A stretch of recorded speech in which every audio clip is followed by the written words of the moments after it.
Туган ил, туган тил, туган жер, туган як.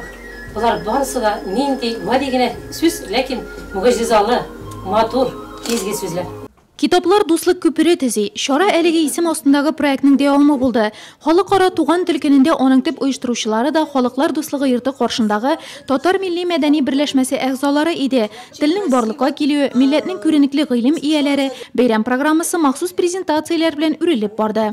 Біздің тіліміз югалмайшақ, халықны көпмегіне ашулансақ та, битараф, вайымсыз десек те, аңды yok халық түгел екенлігі біздің енді шағылыш тапты. Мәғрүрдә син, мәхәббәттә, и мәқәддәс туған тіл. Сиңа булган мәхәббәтем үзем белән туган бел.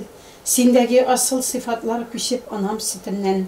Табиғи бәйләнеш белән мин синең әммәтеңнән.